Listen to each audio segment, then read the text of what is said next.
सत साहेब साधो भाई सभी को राम राम।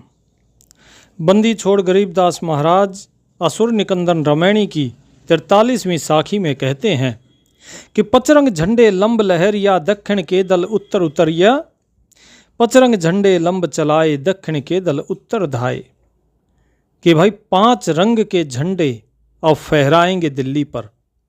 और क्या कहा कि दक्षिण के दल उत्तर उतरिया, कि दक्षिण के जो दल है यानी दक्षिण से एक दल आएगा, सेना आएगी और यहाँ पर उत्तर में आकर आक्रमण करेगी। और उनकी सेना में जो ध्वज होंगे वो 5 रंग के होंगे, जिसमें पीला, सफ़ेद, लाल, हरा, नीला, ये कपड़ों से बने हुए उनके ध्वज होंगे, झंडे होंगे जो बड़े लंबे लंबे लहरा रहे होंगे। देवी संपदा के दल दक्षिण से उत्तर की ओर बढ़ गए हैं। ये साहिब ने उस समय कहा था जब वो मोहम्मद शाह रंगीला की कैद में थे। और क्या कहा उन्होंने कि मोहरे हनुमंत गोरख बाला हरि के हेत हरोल हमाला, चह डोल चुनक दुर्वासा देवा असुर निकंदन बूढ़त खेवा। कि चुनक ऋषिश्वर दुर्वासा जी दोनों हाथी के चहडोल में विराजमान होकर आए और राक्षसों को मार मार कर उनका जीवन रूपी बेड़ा युद्ध रूपी समुद्र में डुबो रहे हैं। बलि और शेष पतालो शाखा सनक सनंदन सुरगो हाका, दहों दिस बाजू ध्रुव प्रहलादा, कोटि कटक दल काटा प्यादा। कि भाई ये जो सेना आएगी, ये सेना तो मात्र एक निमित्त है, वास्तव में इनका जो सर्वनाश करेंगे वे ये सारे संत करेंगे। ये चीज़ पहले से ही साहिब ने बता दी थी। और जैसे ही साहिब ने ये वाणी कही उसके बाद साहिब तो वहाँ से अंतर ध्यान हो गए, अपने शिष्यों के साथ कारागार से अंतर ध्यान हो गए और छुड़ानी में प्रकट हो गए। और वहाँ बिजली जो बाजीराव थे, उन बाजीराव ने सन 1737 में आक्रमण कर दिया दिल्ली पर। और उसके बाद जब वो वापस मुड़कर जाने लगे जीतकर, सन 1938 की बात है, निजाम ने उनकी सेना पर आक्रमण किया, लेकिन उन्होंने दक्षिण हैदराबाद की जो फौज थी निजाम की, उसको भोपाल में हराया। तो इस प्रकार से मराठों ने इस जो कलयुगी साम्राज्य था मोहम्मद शाह रंगीला का, उसके साम्राज्य को ध्वस्त किया। फिर साहिब क्या कहते हैं? साहिब फिर कहते हैं कि ध्रुव, प्रहलाद आदि देवी संपदा के उपासकों की भुजाएं 10 दिशा में फैली हुई है। करोड़ों असुरों के सैनिकों को काट दिया, प्यादा यानी कि पैदल चलने वाले भी कट गए, सभी के सभी को काटते जा रहे हैं। बजरबान की बोऊ बाड़ी, सतगुरु संत जीत है राड़ी, जय कोई माने शब्द हमारा, राज करे काबुल कंधारा। सतगुरु जी कहते हैं कि देवी संपदा और अध्यात्मवाद रूप जो वज्र के समान बाणों की ठोस बाड़ी अर्थात खेती, बोले वो मैं करूँगा, जिससे कि उन बाणों के द्वारा आसुरी संपदा की पराजय होगी और देवी संपदा जो है अर्थात जो संत सतगुरु हैं वो इसमें विजयी होंगे। साहिब कहते हैं मोहम्मद शाह रंगीला को कि यदि कोई हमारे उपदेश को मान कर चले तो वह काबुल से लेकर कंधार तक जो अफ़गानिस्तान में है, बोले वहाँ तक का राज्य प्राप्त कर सकता है, अर्थात उसका यश, उसकी कीर्ति दूर दूर देशों तक फैल सकती है। और फिर आगे क्या कहा? अरब खरब मक्के को ध्याऊं, मदीना बांध हद में ल्याऊं, इरा तुरा कहाँ छिकारी, गढ़ गजनी लग है असवारी। अरब अर्थात जो अरब देश है जहाँ पर मोहम्मद साहिब का जन्म हुआ।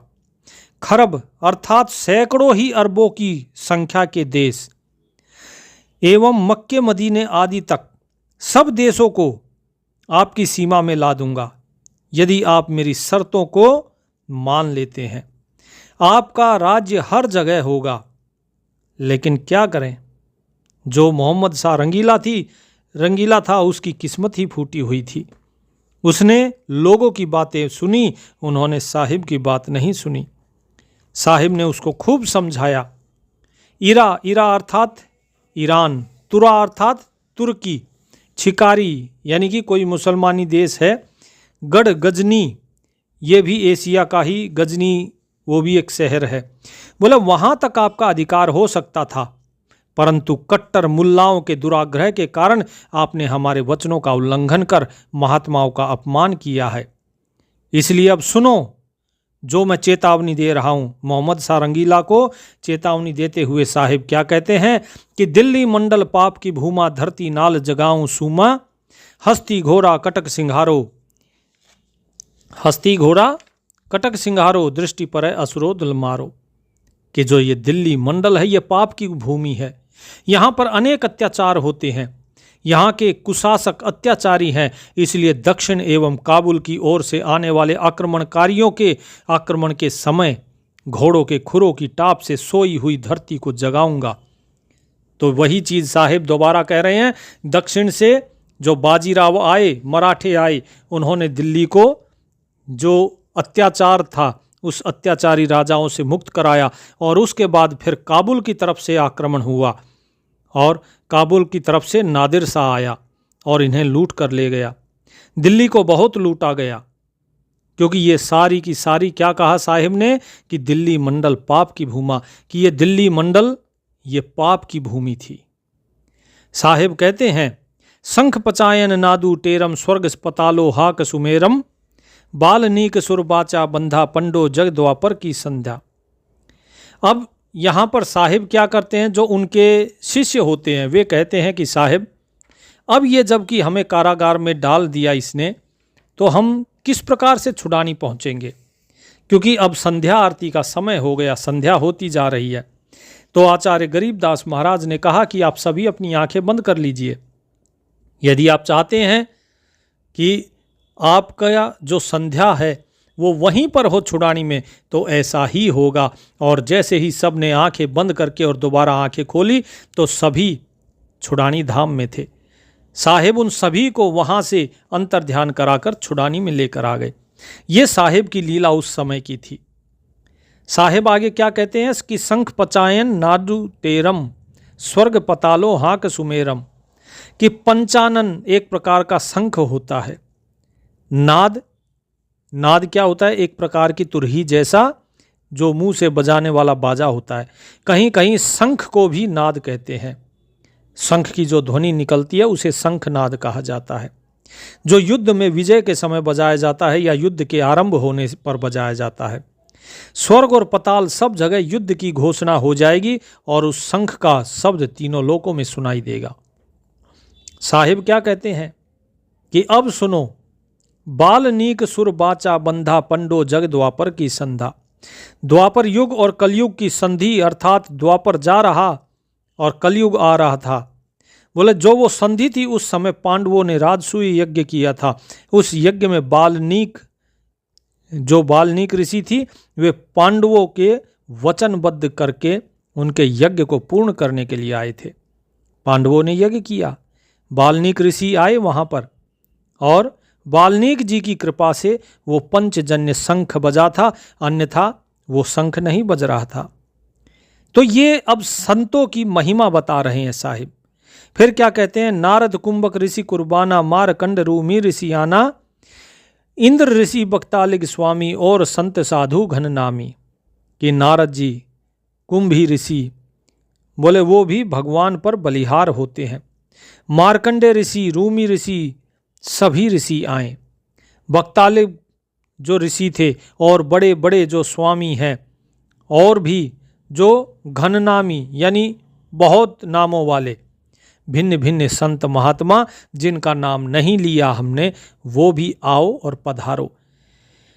नाथ जलंधर अजय पाला, गुरु मछंदर गोरख बाला, भरथरी गोपी चंद जोगी, सुल्तान अधम है सब रस भोगी। क्या कहते हैं कि सभी आओ और जाकर दिल्ली पर आक्रमण करो। जलंधर नाथ जो बड़े सिद्ध पुरुष थे, जो यति गोरखनाथ के गुरु मछंदर नाथ जी के गुरु भाई थे, जो मछंदर नाथ जी थे उनके गुरु भाई थे जालंधर नाथ जी। अजय पाल ये भी एक सिद्ध पुरुष हुए। इन सब का सतगुरु जी आह्वान करते हैं। भरथरी गोपी चंद जोगी, सुल्तान अधम है सब रस भोगी। कि जो भरतरी, जो भृतहरि भी बोला जाता है, भर्तृहरि और गोपीचंद दोनों मामा भांजा थे, बड़े श्रेष्ठ योगी हुए। इनके जो गुरु थे वो थे गोरखनाथ जी। इब्राहिम सुल्तान जो राजा थे, जिसको अधम सुल्तान के नाम से प्रसिद्ध हैं, जो कहते थे सबसे अधम तो मैं हूँ। इसके बाद उन्होंने खूब सांसारिक विषयों को भोगा। भर्तरी, राजा भर्तरी ने भी भोगा, गोपीचंद ने भी भोगा, और जो अधम सुल्तान थे इब्राहिम सुल्तान, उन्होंने भी भोगा। लेकिन इसके बाद कबीर साहिब के अमृतमयी शब्दों से प्रभावित होकर सब विषय भोगों को त्याग दिया। इसकी कथा जब राग होरी आएगी तो उसमें 13वें शब्द में विस्तार पूर्वक बड़े अच्छे ढंग से बताई गई है। ज्ञान परिचय जो प्रकरण है उसमें भी बताया गया है।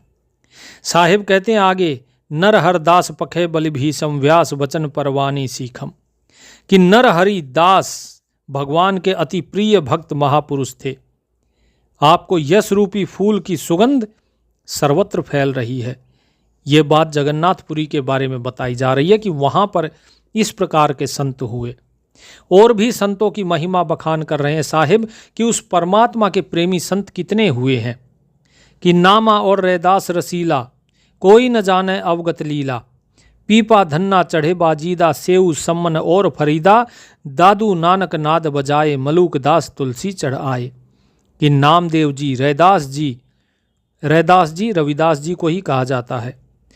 भगवान के नाम पर रस के पीने वाले हैं ये सभी संत।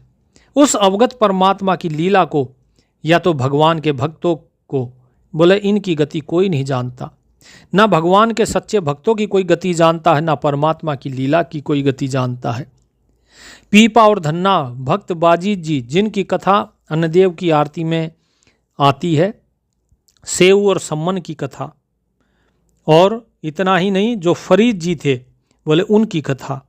ये सारी कथाएं जो हैं साहिब बता रहे हैं, ये सारी कथाएं बोले ये बड़े बड़े महान संत हुए हैं। इनकी कथा आगे हम पढ़ेंगे, भक्तमाल का प्रकरण आएगा तब पढ़ेंगे, ठीक है जी, या फिर अचला का अंग आएगा तब पढ़ेंगे। इन सभी संतों की कथा है। दादू नानक नाद बजाए मलूक दास तुलसी चढ़ आए, कि दादू जी महाराज और गुरु नानक देव जी महाराज अपनी वाणी रूपी नाद बजाते हुए आए, यानी वाणी का उच्चारण करते हुए ज्ञान वाणी का, और संत मलूक दास जी महाराज तुलसी साहिब भी एक कबीर पंथी संत हुए। वो भी इस देवी आसुरी संपदा के युद्ध में आए और देवों को विजयी करें और असुरों की पराजय करें। कमाल मल और सुर ज्ञानी रामानंद के हैं फुरमानी, अर्थात जो कमाल जी हैं, देवता लोग हैं, ज्ञानी लोग हैं, रामानंद जी, सभी के लिए यहाँ पर साहिब कह रहे हैं कि आप सभी इस युद्ध में भाग लो, सब मिलकर असुरों का नाश करने के लिए चलो। मीराबाई और कमाली भीलनी नाचे दे दे ताली, मीराबाई कमाली भीलनी बोले दोनों हाथ से ताली बजाकर भगवान के प्रेम में मगन होकर नाचती हुई आए। नाच केतु नकीब हमारा उद्दालक मुनि करत जुहारा, नाच केतु अर्थात नचिकेता, और बोले वो बड़ा आज्ञाकारी है, एक प्रकार से सैनिकों को सतर्क करने वाले हैं। उद्दालक ऋषि भी परमात्मा के चरणों में नमस्कार करते हुए सभी पधारे। फिर इसके बाद जब ये साहिब ने सभी को बुलाया, इसके बाद फिर क्या कहते हैं कि साहिब तकत कबीर खवासा दिल्ली मंडल लीजे वासा, कि कबीर साहिब जो परमात्मा के तकत के सेवक हैं, आप कृपा करके दिल्ली मंडल में निवास करें। तो अब देखिए इन सभी जितने भी भगत हैं सभी का आह्वान करते हैं आचार्य गरीबदास महाराज, क्योंकि वो कहते हैं कि दिल्ली मंडल जो है वो पाप की भूमि है, जो मोहम्मद शाह रंगीला है उससे तो सभी मुक्त कर देंगे। जो दिल्ली मंडल की भूमि है वो मोहम्मद शाह रंगीला के राज्य से तो दक्षिण से जो दल आएंगे बाजी राव बोले वो मुक्त कर देंगे, काबुल से जो आएगा नादिर शाह वो मुक्त कर देगा, और ये यहाँ से पदस्थ हो जाएगा, इसको हटा दिया जाएगा। लेकिन साहिब कहते हैं उसके बाद भी जो लोग बच गए, जिनके अंदर अत्याचार करने की आदत हो गई, जो पाप जिनके मन में भरा हुआ है, उनके पापों का नाश करने के लिए ये सारे जितने संत महात्मा हैं इन सब को बुलाया जा रहा है।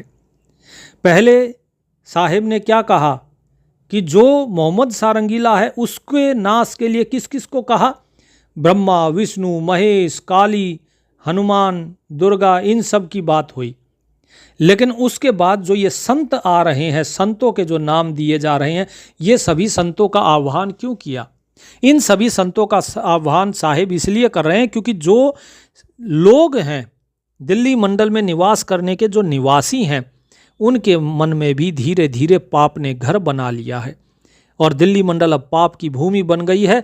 इसीलिए इस दिल्ली मंडल को स्वच्छ करना बेहद आवश्यक है। इसीलिए सभी के सभी दिल्ली मंडल आइए। फिर साहिब क्या कहते हैं? कबीर साहिब से क्या कहते हैं कि साहिब तकत कबीर खवासा, दिल्ली मंडल लीजे वासा। कि हे कबीर साहिब, आप परमात्मा के घर के सेवक हैं, आप कृपा करके दिल्ली मंडल में निवास करें। अब यहाँ साहिब क्या कहते हैं कि आप दिल्ली मंडल में निवास करें। और उसके बाद क्या कहते हैं कि सतगुरु दिल्ली मंडल आएसी, सूती धरनी सूम जगाएसी। कि सतगुरुदेव महाराज दिल्ली मंडल आएंगे और आकर पापों से सोई हुई पृथ्वी को जगाएंगे। तो सतगुरु जी दिल्ली मंडल की भाव शून्य, भक्ति भावना और दान ज्ञान से हीन जो व्यक्ति हैं, यहाँ जो रहते हैं, उनके हृदय में आध्यात्मिकता की फूंक भरेंगे और दिल्ली में पुनः समृद्धता की धारा बह पड़ेगी, अर्थात सभी खुशहाल हो जाएंगे। तो ये सारी बातें देखिए सतगुरु जी के बारे में बता रखी हैं कि कबीर साहिब आएंगे, सतगुरु जी आएंगे दिल्ली मंडल में और वे इस प्रकार के कृत्य यहाँ पर करेंगे। ये सारी चीज़ें दिल्ली के बारे में बताई जा रही हैं। और इसके बाद फिर साहिब क्या कहते हैं कि काग भुसुंड छत्र के आगे, गंधर्व करत चलत हैं रागे। एता गुप्तार रासा पढ़ेगा सो चढ़ेगा, चंपेगा पर भूमि सीम। साखी कृष्ण पांचों पांडव भारती भीम। कि काग भुसुंड ऋषि जो हैं, काग भुसुंड को भी ऋषि का दर्जा दिया गया कि काग भुसुंड ऋषि सतगुरु के छत्र एवं सवारी के आगे आगे चलते हैं। देवताओं के गायक गंधर्व शब्द वे भगवान के यश गाते हुए आगे आगे चलते हैं। साहिब कहते हैं कि ये जो प्रकरण अभी बताया है सारा का सारा, ये प्रकरण और ऊपर कही हुई वाणी को जो सतगुरु का प्रेमी विधि अनुसार भक्ति प्रेम से पढ़ेगा, वो अपने लक्ष्य की ओर, अपने मन वांछित अर्थ की ओर बढ़ेगा और उसे प्राप्त कर लेगा। इसीलिए दोपहर में असुर निकंदन रमैणी का पाठ किया जाता है, क्योंकि दोपहर के 12 बजे तक देवताओं का पहर माना जाता है और उसके बाद होता है असुरों का पहर 12 बजे के बाद। तो जैसे ही असुरों का पहर शुरू होता है तो सारी जितने विषय वासनाएं हैं वे सब धीरे धीरे जीवों के अंदर बढ़ती चली जाती हैं। तो इसीलिए दोपहर में इसका पाठ आवश्यक है। तो अब यहाँ आपने देख लिया कि साहिब ने प्रमाण दिया है कि कबीर साहिब कहाँ आएंगे? दिल्ली मंडल में। दिल्ली में नहीं, दिल्ली मंडल में। अब दिल्ली मंडल में यानी कि दिल्ली एनसीआर। अब साहिब जो है, बहुत से लोग ये कहेंगे, बोले जी हम भी सतगुरु, हम भी सतगुरु, हम भी सतगुरु, हम दिल्ली मंडल में। तो उसके लिए फिर साहिब ने फिर क्या कहा है? साहिब ने फिर वाणी कही कि उत्तर दक्षिण पूर्व पश्चिम फिरता दाने दाने दूं, सर्व कला सतगुरु साहिब की, हरि आए हरियाणे नु। कि भाई कहीं और नहीं आएंगे दिल्ली मंडल में, तो कहाँ आएंगे? बोले हरियाणा में आएंगे। उत्तर दक्षिण पूर्व पश्चिम कहीं भी फिर लो, लेकिन कहाँ मिलेंगे साहिब? साहिब मिलेंगे हरियाणा में। तो इसीलिए हरियाणा की जो भूमि है दिल्ली मंडल में, वहाँ पर आपको सतगुरु की प्राप्ति होगी। ये साहिब यहाँ पर बता रहे हैं। फिर इसके बाद कहते हैं कि वो व्यक्ति चंपेगा पर भूमि सीम। कि जो व्यक्ति इस प्रकरण को पढ़ेगा, इस असुर निकंदन रमैणी को पढ़ेगा, वो मन वांछित अर्थ और मन वांछित लक्ष्य की प्राप्ति करेगा। और वो व्यक्ति लड़ाई में दूसरों कौन? यानी कि राक्षसों या विरोधियों पर विजय पाकर उनके अधिकार छीन लेगा। और कहाँ पहुँचेगा? चंपेगा पर भूमि सीम, और अपने लक्ष्य पर पहुँच जाएगा। इसमें कोई संदेह नहीं, क्योंकि इसके साक्षी कौन है? साक्षी कृष्ण, पांचों पांडव, भारती भीम की इस वाणी की सत्यता की साक्षी भीम आदि सहित पांचों पांडव और भगवान कृष्ण दे रहे हैं। अतः यदि कोई व्यक्ति स्वयं मनगढ़ंत ढंग से असुर निकंदन रमैणी का अनुष्ठान करेगा तो उसे लाभ की अपेक्षा हानि उठानी पड़ सकती है। इसलिए इसके अनुष्ठान में पूर्ण विधि की आवश्यकता है। पहले मंगलाचरण करना होगा, मंगलाचरण के बाद इसे पढ़ना होगा और इसे दोपहर जब 12 बज जाते हैं 12 बजने के बाद ही पढ़ना है, चाहे 1 बजे पढ़ो या 2 बजे पढ़ो। फिर साहिब कहते हैं कि द्रौपदी के खप्पर में मेदनी समाये सी, 64 जोगनी मंगल गाए सी, वज्र का बाण का ताला राक्षस सिर ठोक सी, दक्षिण के दिल दीप उत्तर को झोंक सी। इन पंक्तियों के द्वारा सतगुरु जी महाराज कलयुग के अंत में, अब अंत की बात कर रहे हैं कि अंत में नहीं कलंक के द्वारा होने वाले आसुरी युद्ध की ओर इशारा कर रहे हैं कि द्रौपदी संपूर्ण आसुरी कलंदर की सेनाओं को मारकर उनका खून अपने खप्पर द्वारा पी जाएंगी। यहाँ द्रौपदी कौन है आपको पहले ही बता चुके हैं। द्रौपदी स्वयं माया काली चंडी वो द्रौपदी बनकर आई थी महाभारत के समय। तो उसी के बारे में बताया जा रहा है कि स्वयं काली चंडी स्वयं दुर्गा आएगी। बोले द्रौपदी के खप्पर में 18 अक्षुणी सेना की वो सारी सृष्टि समा जाएगी, उन सब का नाश कर देगी।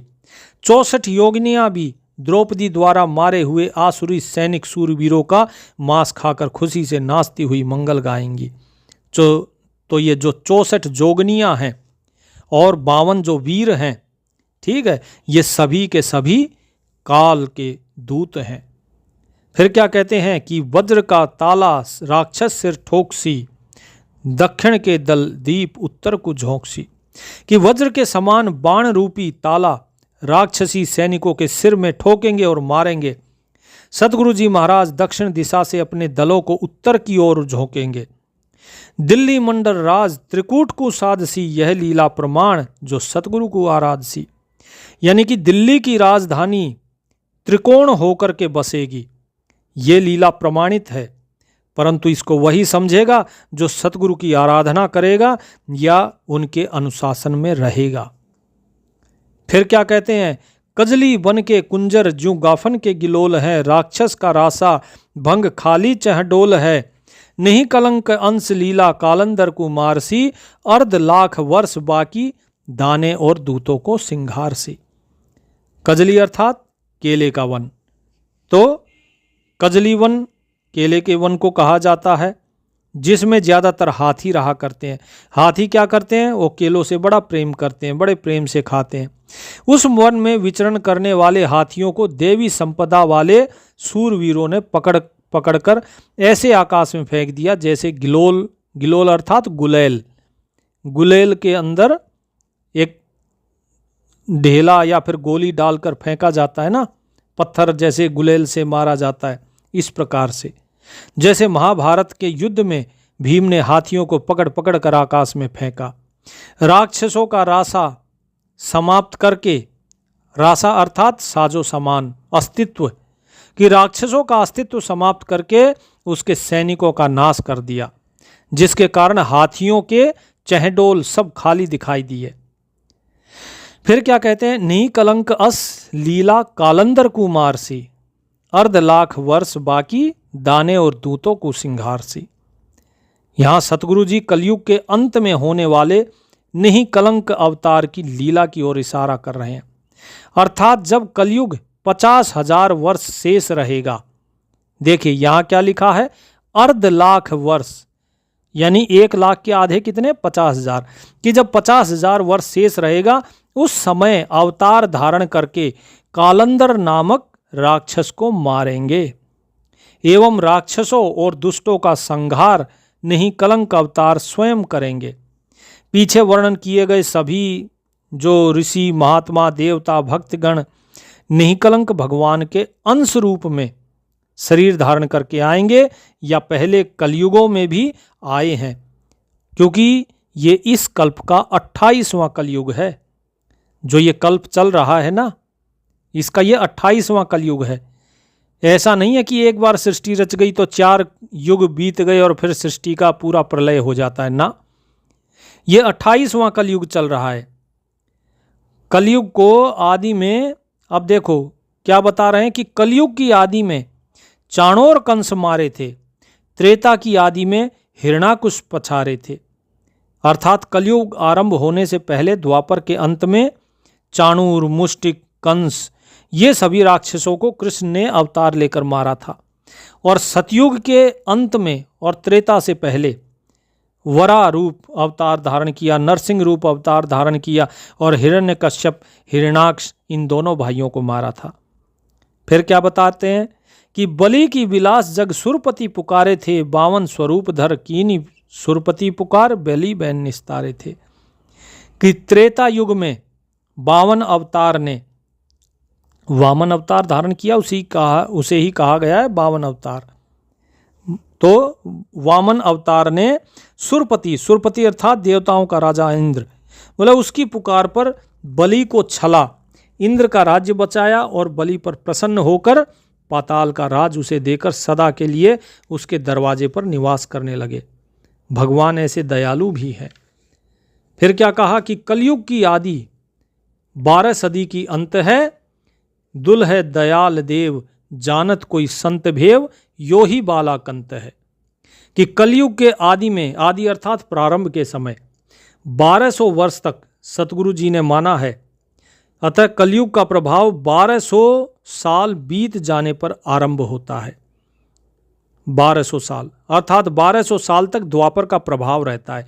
ऐसा तो है नहीं कि आज ही द्वापर खत्म हुआ, कलयुग शुरू हुआ तो एकदम से सभी लोग कलयुगी हो गए, नहीं, उसका प्रभाव धीरे धीरे बदलता है।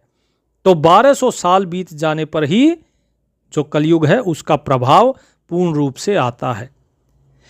1200 साल तक द्वापर का प्रभाव रहता है।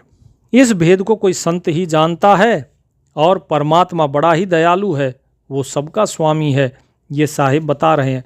फिर क्या कहते हैं, फिर वही दिल्ली की बात आ गई कि दिल्ली के तख्त छत्र फेर भी फिराए सी, खेलत गुप्तार सैन, भंजन सब फोकट फैन, महियल राज बाला, पुरुष सतगुरु दिखलाए सी। कि सब फोकट फैन अर्थात झूठ पाखंड रूपी जो अत्याचारी मुस्लिम शासन का अंत होकर पुनः फिर दिल्ली में धर्म का राज्य स्थापित होगा। ये सब सतगुरु की कृपा से ही संभव होगा। परिवर्तन का सारा खेल गुप्त संकेतों से सत्य पुरुष सतगुरुदेव स्वयं लिखेंगे। तो आप सभी इतिहास जानते ही हैं किस प्रकार से जो अत्याचारी मुस्लिम शासक थे उनका शासन का अंत हुआ। फिर अंग्रेज आए, अंग्रेजों ने आकर यहाँ पर क्या किया, उन्होंने यहाँ पर जो क्रांतिकारी हमारी जो इंडस्ट्रियल रेवोल्यूशन जिसे कहते हैं ना, औद्योगिक क्रांति, वो लेकर आए। तो ये सारी चीज़ें, ये सब सतगुरु सत्य पुरुष की ही कृपा से सब कुछ हो रहा है। और इसका दूसरा भाव भी है। इसका दूसरा भाव क्या है कि आचार्य श्री मोहम्मद शाह रंगीला से कहते हैं कि क्या आप हमारे वचनों का उल्लंघन करके इस दिल्ली राज गद्दी का शासन एवं छत्र पुनः प्राप्त कर सकोगे? क्या आप मुझे पुनः दिल्ली बुला सकोगे? क्या इन महलों या इन बंदी खानों को सतगुरु जी हमें फिर दिखाएंगे? अर्थात नहीं, मैं पुनः आपके बुलावे पर अब नहीं आऊँगा, आपके राज्य का पतन निश्चित है। और इसके बाद मोहम्मद शाह ने पूछा कि मेरे राज्य को छीनने कौन आएगा? तब सतगुरु जी क्या कहते हैं कि आवेगा दक्षिण से दिवाला, काबुल का काल किली किलियम गल है तुर्काना। कि दक्षिण दिशा से एक दीवाना आएगा, बाजीराव, और जो मराठा था वो दिल्ली पर चढ़ाई करके मुस्लिम शासन की जड़ें हिला देगा। काबुल का काल कहने का तात्पर्य है कि काबुल की ओर से आए हुए मुसलमान शासकों का वो सफाया करेंगे, क्योंकि किली अर्थात चिंगार मारना। सूरवीर जो आएंगे वे ललकारते हुए धावा बोलेंगे। किलियम ये शक्ति बीज मंत्र है। वे सूरवीर शक्ति की निश्चय पूर्वक आराधना करके और यवनों पर चढ़ाई करेंगे एवं नादिर शाह काबुल को विनष्ट करके दिल्ली में आकर उपद्रव मचाएगा। तो जैसा कि साहिब ने यहाँ कहा, इसी प्रकार फिर बाद में नादिर शाह आया भी। और उसके बाद क्या कहते हैं साहिब, किलकिली किलियम अवतार कला, क्या कहा, किलकिली किलियम अवतार कला, जीतन जंग झुझमला, ऐसा पुरुष आया, कहता है गरीबदास दिल्ली मंडल होए विलास, नहीं कलंक राया। कि निश्चय पूर्वक किलियम अर्थात शक्ति बीज मंत्र का जाप करने वाले में अवतारों जैसी शक्ति आ जाती है। उस शक्ति के द्वारा कुशलता पूर्वक युद्ध करते हुए सूरवीर झुंझलाकर अपने शत्रुओं को मसल देंगे, जैसे दो पहलवान जूझ जूझ कर एक दूसरे को मसलते हैं, इसी प्रकार यवनों को मसलते हुए युद्ध को जीत लेंगे। अब यहाँ पर संकेत क्या है? संकेत ये है, किलियम किसका मंत्र है? किलियम है गणेश जी का मंत्र। तो गणेश जी का मंत्र यानी कि गणेश रूपी, अब आप देखिए ध्यान से समझिए इस चीज को। साहिब कहते हैं किलियम, और किलियम बीज मंत्र है गणेश जी का, और गणेश जी की ही पूजा महाराष्ट्र में होती है। गणेश चतुर्थी महाराष्ट्र में ही मनाई जाती है। तो अब इसको आप खुद समझ लीजिए कि क्या जो बाजीराव थे वो गणेश जी के अंश अवतार के रूप में आए थे, ये आप स्वयं सोच लीजिए। इसके बारे में हम कुछ कह नहीं सकते, क्योंकि ये सब साहिब की जो वाणी है, साहिब की वाणी का भेद है। साहिब की वाणी का भेद साहिब ही जाने कि उन्होंने किलियम शब्द क्यों कहा और बाजीराव के लिए क्यों कहा, और वही गणेश जी, उनकी पूजा सबसे ज़्यादा मराठों में ही क्यों होती है। तो जब दिल्ली में ऐसे भयंकर कत्लेआम हुए तो लोगों ने इस प्रकार की चर्चाएं सर्वत्र करनी शुरू कर दी कि जो महापुरुष मोहम्मद शाह के बुलावे पर आए थे वो तो अवतारी पुरुष थे, उनका वचन राजा ने नहीं माना, इसलिए इसका विनाश हुआ। दूसरा भाव क्या है कि शत्रुघ्न जी का संकेत कलयुग के अंत में होने वाले नहीं कलंक अवतार की ओर है। इसका विशेष वर्णन निकर्मी पतिव्रता के अंग में आगे बताया हुआ है। उसमें जब हम निकर्मी पतिव्रता का अंग पढ़ेंगे तब आपको ये सारी चीज़ें बताई जाएंगी। तब तक नाम सुमरन कीजिए। परमात्मा सभी का कल्याण करें। सत साहिब।